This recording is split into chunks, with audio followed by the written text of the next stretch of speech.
Book Nibbles. Big Ideas, Small Bites. Richard Grant's Dispatches from Pluto, Lost and Found in the Mississippi Delta is the tale of a restless English journalist and adventurer who makes a decision most people would call insane: to leave behind his urban life and resettle in one of the most complicated, haunted, beautiful, and contradictory regions of America, the Mississippi Delta. He had traveled across continents before, taken risks in deserts and war zones, and lived in some of the most cosmopolitan cities in the world, but this time, his adventure was different. Instead of seeking out distant horizons, he sought immersion into a deeply American place that outsiders rarely understand. The story begins when he and his girlfriend, Mariah, stumble upon a rambling, rundown house in Pluto, Mississippi, and against all logic, decide to make it their home. That house, situated on acres of fertile land in the deep delta, becomes the vantage point from which Grant slowly comes to grips with the culture, contradictions, and history of this land. The Mississippi Delta is no ordinary setting. It is a land where the soil is some of the richest on earth, but where poverty has been equally abundant. It is where cotton once ruled and slavery defined social hierarchies, where civil rights battles still echo, and where music, especially the blues, was born from pain and resilience. Grant quickly learns that living there means dealing with ghosts of history, quirky neighbors, dangerous wildlife, and codes of conduct that outsiders rarely grasp. What follows is both a memoir and a cultural exploration, a book that paints the Delta in all its extremes: kindness and cruelty, hospitality and suspicion, tradition and transformation. At first, Grant is overwhelmed. He is, after all, an Englishman suddenly thrust into the complexities of rural Mississippi. He and Mariah are outsiders in every sense. They don't talk the same, they don't move in the same rhythms, they don't know the unspoken rules. When they take possession of their house in Pluto, their nearest neighbors look at them with a mixture of curiosity and skepticism. What kind of people would choose to live out here, in a crumbling house miles from the nearest store, in a place where the heat, bugs, and isolation can drive even locals mad? Grant himself isn't entirely sure. What he does know is that he's captivated by the idea of living more slowly, more connected to land, and more deeply inside a community that, for better or worse, represents something essential about America. From the very beginning, the challenges are real. The Mississippi Delta is full of wildlife, and Grant is immediately confronted with snakes, mosquitoes thick enough to drive anyone crazy, and the omnipresent threat of alligators in the nearby waterways. The house itself is beautiful but in desperate need of maintenance, and fixing it up becomes a slow, often frustrating task. Yet these physical challenges are almost nothing compared to the cultural adjustments. As Grant starts meeting locals, he discovers the racial and social divisions that define the Delta are still raw and visible. White and black residents live side by side but in parallel worlds, shaped by centuries of mistrust, inequality, and unspoken rules about what is acceptable. Grant is struck by how friendly people are, but also how guarded they can be. In small towns, reputations travel faster than cars on the highway. Everyone knows everyone, and everyone knows what everyone else is up to. As an outsider, he is a curiosity, but he's also given a certain amount of grace because he's not from around here in the usual sense.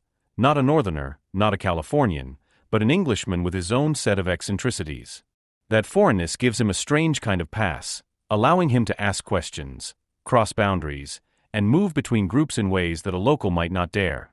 One of the first things Grant learns is that the Delta is a land of storytelling. People there spin tales, sometimes exaggerated, sometimes tragic, often hilarious, and always rich in character.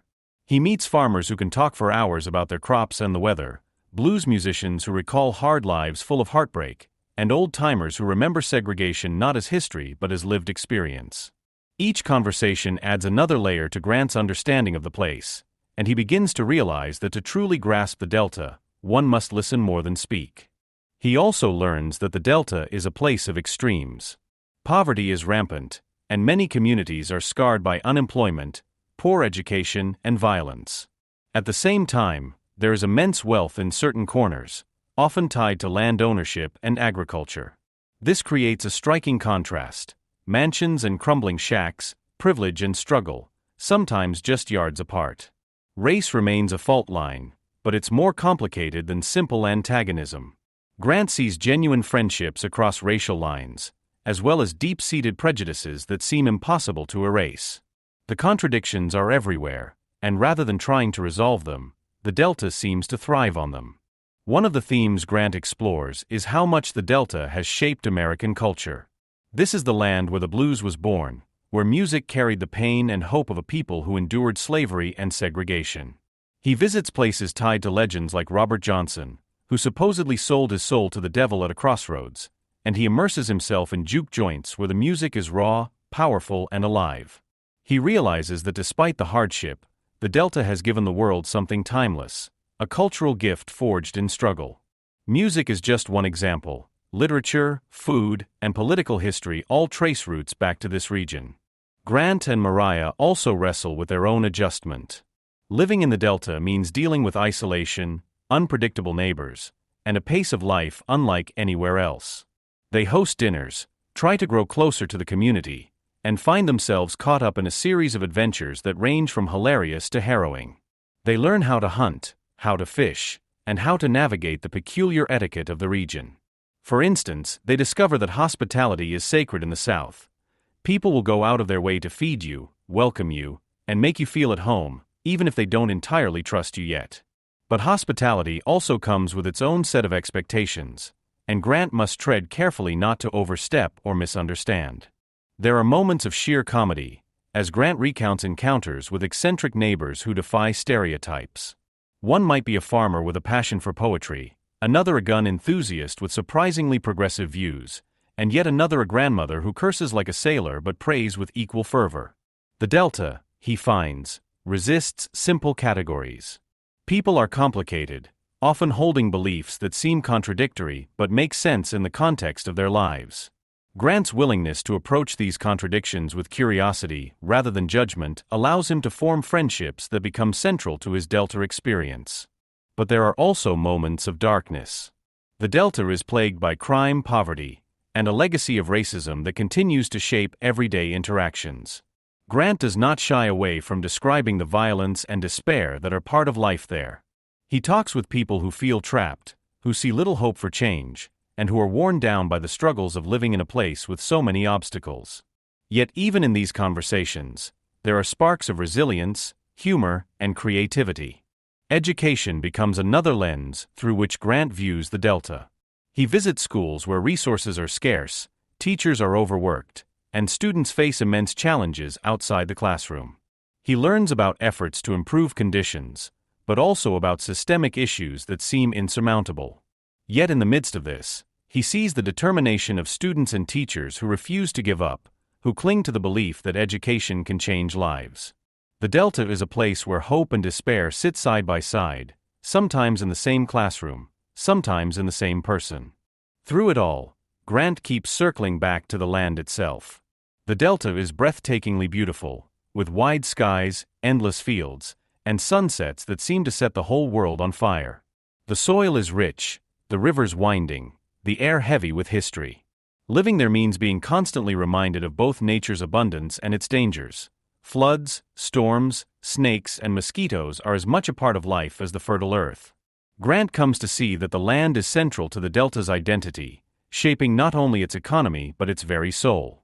Over time, Grant and Mariah find themselves transformed. They are no longer just outsiders, they are participants in the life of the Delta.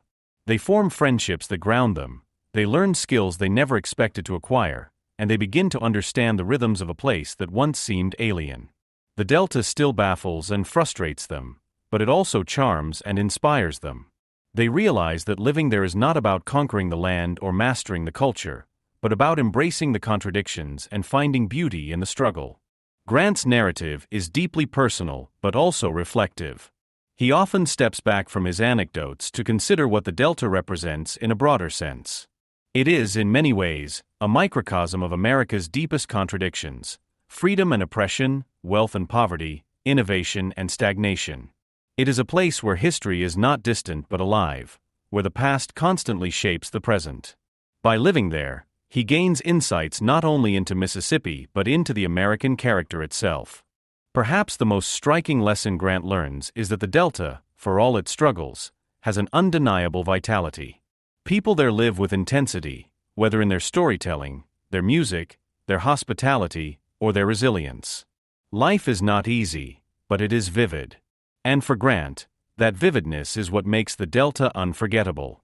He came looking for an adventure, but what he found was a place that challenged and changed him in ways he could not have anticipated.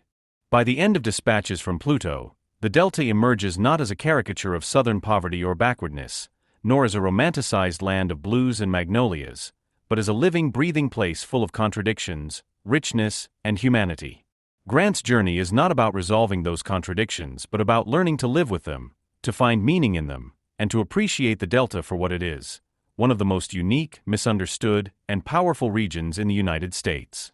In this way, the book is more than a memoir. It is a love letter, a critique, a meditation, and an invitation. Through Grant's eyes, readers are given a chance to see the Delta not from the distance of stereotypes, but from the intimacy of lived experience. It is an adventure story, a cultural exploration, and a deeply human tale about finding one's place in a world that resists easy definitions. And as with all great adventures, the end of the journey is not really an end at all. For Grant, the Delta is a place he will always carry with him, a place that taught him about resilience, complexity, and the art of living fully. For the reader, Dispatches from Pluto offers the same lesson, that the richest experiences often come not from seeking comfort or certainty, but from embracing the unknown, listening deeply, and daring to immerse oneself in worlds that others overlook. And that's it. Richard Grant's Dispatches from Pluto, Lost and Found in the Mississippi Delta. Thanks for listening to Book Nibbles. If you enjoyed this bite-sized book, don't forget to subscribe for more quick, insightful summaries. See you in the next nibble.